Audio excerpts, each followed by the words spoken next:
साथियों, स्वागत है आपका आपके हिंदी वाली चैनल पे।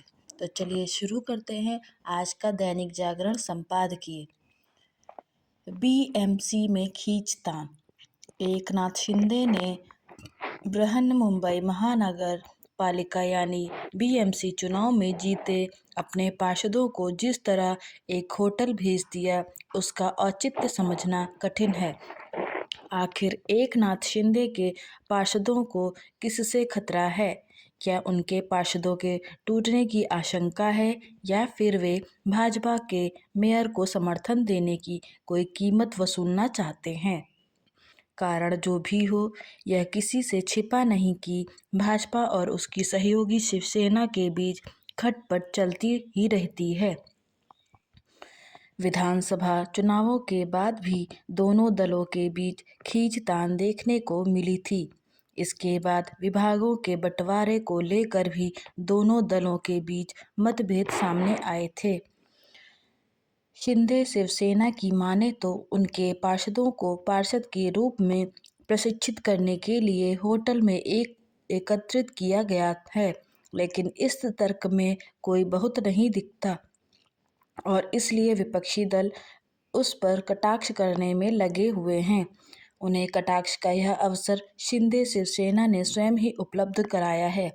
समझना कठिन है कि जब वो उप मुख्यमंत्री एकनाथ शिंदे के नेतृत्व वाली शिवसेना राज्य की सत्ता में साझेदार हैं और उसने बीएमसी के साथ महाराष्ट्र के अन्य निकाय चुनाव भाजपा के साथ मिलकर लड़े थे, तब फिर अपने पार्षदों को एकत्रित क्यों कर रही है?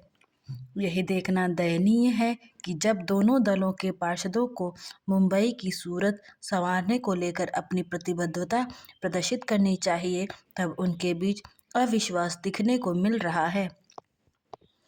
हैरानी नहीं कि शिंदे शिवसेना के पार्षदों ने इसलिए होटल में डेरा जमाया हो ताकि वे बीएमसी में मलाईदार पद हासिल कर सके।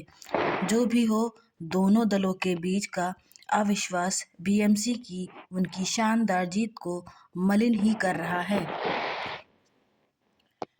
यह निराशाजनक है कि राजनीतिक दल नगर निकाय के चुनाव में जीत हासिल करने के लिए तो हर संभव जतन करते हैं, लेकिन नगरों की दशा दिशा बदलने की ईमानदारी से कोई कोशिश करते नहीं दिखते।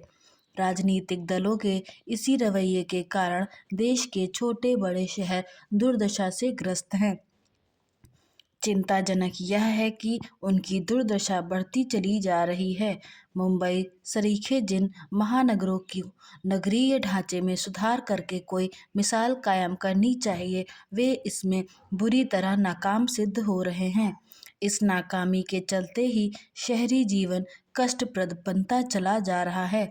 हमारे अधिकांश शहर गंदगी, प्रदूषण और ट्रैफिक जाम से तो ग्रस्त रहने ही लगे हैं, उनमें झुग्गी बस्तियां भी बढ़ती चली जा रही हैं। बीएमसी देश का सबसे धनी नगर निकाय है। उसका बजट कई राज्यों के बजट से भी अधिक है, लेकिन इसके बावजूद मुंबई नागरिक सुविधाओं की दृष्टि से एक बदहाल महानगर है। यदि बीएमसी के मेयर का चयन सुगमता से नहीं होता तो देश की आर्थिक राजधानी का बदहाली से मुक्त होना कठिन ही होगा। आशा करती हूँ आपको यह डिक्टेशन समझ में आया होगा और वीडियो हमारी पसंद भी आई होगी। लाइक, शेयर एंड सब्सक्राइब करना ना भूलें। धन्यवाद।